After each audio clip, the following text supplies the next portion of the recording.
Hello दोस्तों, आज की कहानी है एक पिता की भूख। अगर कहानी पसंद आए तो कहानी को लाइक सब्सक्राइब करना ना भूलें। 5:30 को ऑफिस खत्म होने के बाद मैं सीधा घर नहीं गया था, क्योंकि मुझे मेरे दोस्त का फ़ोन आया था, जिसने मुझे राजा रानी बड़ा पाप की शॉप के सामने मलाड में रुकने के लिए कहा था। उसे कुछ शॉपिंग करनी थी, इसीलिए उसने कहा था तुम रुकना, साथ में जाएंगे। हम दोनों हमेशा एक साथ शॉपिंग करने जाते थे। एक शॉप पर पास में पार्किंग के लिए पेरेलली कुछ लोहे के एंगल लगाए हुए थे। मैं उन्हीं पर चढ़कर बैठ गया, अपने दोस्त का इंतजार करने लगा। एक 70-72 साल का बुजुर्ग आदमी, आंखों पर मोटे काले चश्मे और मैले को धोती कुर्ता पहने मेरे पास आया। क्योंकि मैं लोहे के एंगल से 3-4 फुट ऊंचाई पर बैठा था, उसने मेरे घुटनों को छुआ और बोला, बेटा, एक बड़ा पाव खरीद दोगे तो बहुत अच्छा होगा, क्योंकि बहुत ज़्यादा भूख लगी है। मैंने जब उस बूढ़े आदमी की तरफ देखा तो वह रोजाना दिख रहे भिखारियों में नहीं लगे। उन्हें देखकर ऐसा भी नहीं लग रहा था कि वह हर दिन भीख मांगते होंगे। ऐसे अचानक किसी बुजुर्ग को मेरे पैरों को हाथ लगाना मुझे बहुत अजीब महसूस हुआ। मैं तुरंत एंगल से कूदकर नीचे खड़ा हो गया। मैंने अपने जेब में हाथ डाला और 50 रुपये निकाल कर उस बुजुर्ग को देते हुए कहा, अंकल, आपको भूख लगी है तो ये लीजिए 50 रुपये, कुछ खा लीजिए।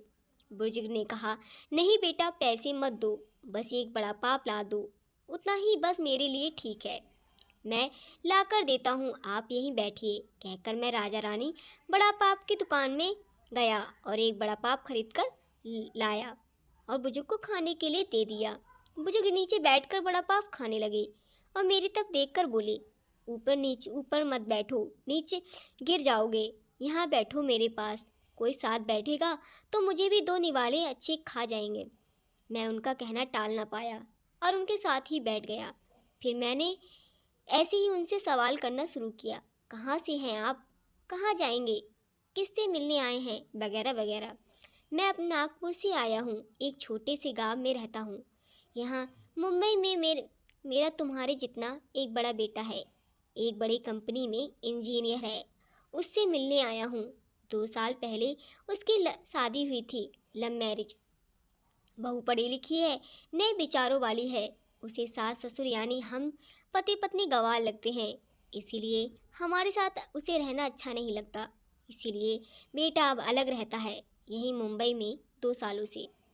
परसों मेरे मोबाइल पर उसका फ़ोन आया था, कह रहा था अमेरिका में नौकरी मिली है उसे, बीवी को लेकर जा रहा है अमेरिका। 10 साल के लिए यहाँ मुंबई में था तो 6 महीने में एक बार आता था हम बूढ़े बूढ़े को मिलने के लिए। अब इतने दूर परदेश जा रहा है तो एक बार मिलने के लिए जाओ बोला तो वह समय नहीं बचा है। परसों फ्लाइट में बैठकर जाना है कहता है। अब 10 साल के लिए जा रहा है, पता नहीं हम कब तक जिएंगे या मरेंगे, इसीलिए सोचा खुद ही जाकर उसे मिल आता हूँ। कल शाम को एयरपोर्ट पर ढूंढ रहा था, लेकिन यहाँ के लोग कहते हैं कि इस एरिया में एयरपोर्ट ही नहीं है। बुजुर्ग ने एड्रेस वाली चिट्ठी मेरे हाथ में देते हुए कहा। उनकी बात सुनकर मैंने कहा, लोग सच कह रहे हैं, एयरपोर्ट यहाँ नहीं है, संता कुंज में है। बुजुर्ग ने मेरी तरफ देखकर कहा, लेकिन परसों जब बेटे का फ़ोन आया था तो उसने यही पता लिखवाया था मुझे। लगता है फ़ोन भी खराब हो गया है, फ़ोन ही नहीं आ रहा बेटे का। मैंने बताया था उसको कि मैं उससे मिलने आ रहा हूँ मुंबई, कहते हुए बुजुर्ग ने मोबाइल में मुझे देखने के लिए दिया। अब मेरे एक हाथ में चिट्ठी और एक हाथ में मोबाइल था। मैंने मोबाइल का हाँ का बटन दबाकर देखे, मोबाइल नंबर अच्छे से चल रहा था और मोबाइल में नेटवर्क भी पूरे आ रहा था। मैंने उनसे पूछा, आपने नहीं लगा कि देखा फ़ोन बेटे को? मुझे कहाँ लगाना आता है बेटा फ़ोन, कोई फ़ोन करता है तो उठा लेता हूँ बस, उन्होंने कहा। मैंने रिक्वेस्ट कॉल में जाकर एक आखिरी बार आए कॉल पर कॉल किया। 2 रिंग बजने के बाद कॉल कट होकर दिया गया। मैंने एड्रेस की चिट्ठी खोलकर देखी, उसमें जहाँ हम बैठे हैं वहीं का एड्रेस था, यानी कि जानबूझकर गलत एड्रेस दिया गया था। मैं समझ चुका था कि गलत पता देकर लड़का अपने माँ बाप को टाल रहा था। अब उनका फ़ोन भी नहीं उठा रहा था। मुझे ये भी मालूम पड़ चुका था कि जिन प्लेन में सवार हो चुका है वह कभी भी उनके माँ बाप की दिशा में उड़ने वाला नहीं था। अब तक मेरा दोस्त वहाँ आ गया था और वह बोल रहा था, चलो शॉपिंग करने चलते हैं। मैंने उसे 2 मिनट रुकने के लिए कहा और बुजुर्ग को की तरफ देखकर सोच में पड़ गया। मैं समझ नहीं पा रहा था कि अपने बेटे की तरफ से होने वाली धोखेबाजी को अगर बुजुर्ग को समझा नहीं पा रहे थे या फिर खुद का बच्चा उनके साथ ऐसा व्यवहार कर सकता है ये स्वीकार नहीं कर पा रहे थे। मैं बुजुर्ग से बोला, अब तक मैं आपका बेटा जिस प्लेन में बैठा है वह उड़ चुका होगा।